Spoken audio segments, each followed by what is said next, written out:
Do you ever look at something on your bookshelf and think, how in the world did that get there?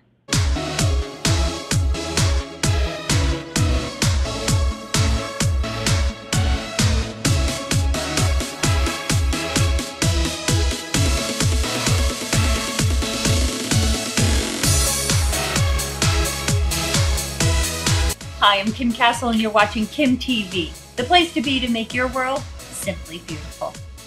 Just want to say thank you so much for your support since I've launched this channel, for your subscribes, for sharing me with your friends. It means the world to me and lets me know that I'm doing something right. Before we dive into the yum today, I want to give a shout out to Vito M, who subscribed. I just want to say thank you for your compliments about my neck, unless you're a vampire. Then again, a woman's got to get her compliments where she can. After years of thinking that I could get by on a pill or a bar or a shake, I've accepted food into my life. And not just any food. I'm a born-again foodie. I was walking down my hall and on my bookshelf where there's dozens and dozens of books, I noticed that there was an entire shelf dedicated to cookbooks. I'm talking cupcakes, grilling, salads, vegan, you name it. Cookbooks. There's also magazine tears, recipes torn out of magazines and newspapers, and I thought to myself, who put that there?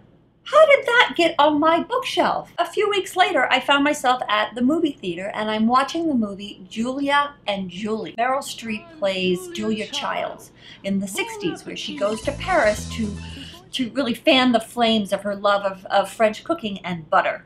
She gives birth to her well-known cookbook. The movie juxtaposes a woman in modern time today who's struggling in her life, who's not happy with her job, and she's getting to a point where she wants to really find herself and have a life that she's always wanted to live.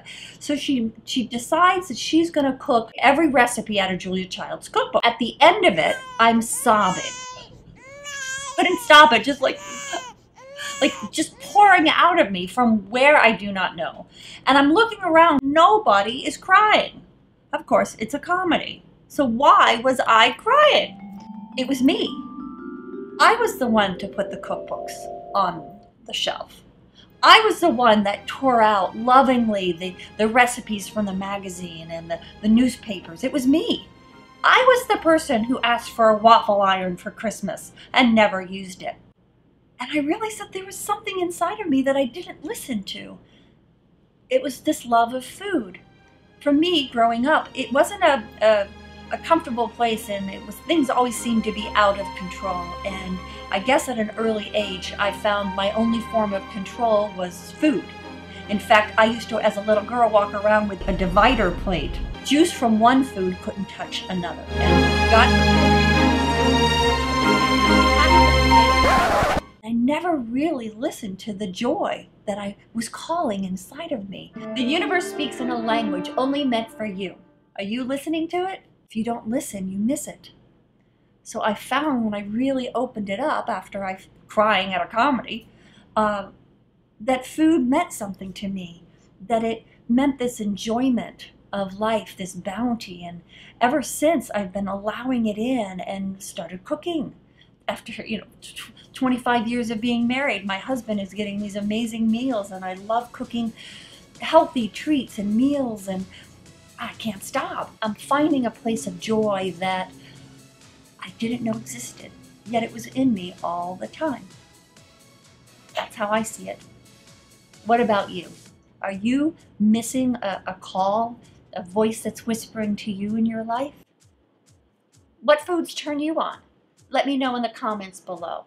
And if you like this video, show me some Sally Field and like it. And be sure to share kimTV with your friends. And if you want to take this, what we got going on here, a little deeper, go ahead and subscribe. I promise I'll make it worth your while. Until the next episode of kimTV, remember, wherever you go, whatever you do, I see you. Really, I see you. You got something stuck on your teeth. Don't, over, over. Oh, yeah, there, okay. Uncomfortably fast. Okay. Right, like, Walter, you really did it. Do you remember that? I can't remember. I remember. My new mother-in-law was coming to her visit, and when she came in, you should have heard her speak all about water foods. I can't remember. I can't believe I still remember the very first commercial I did. Crazy.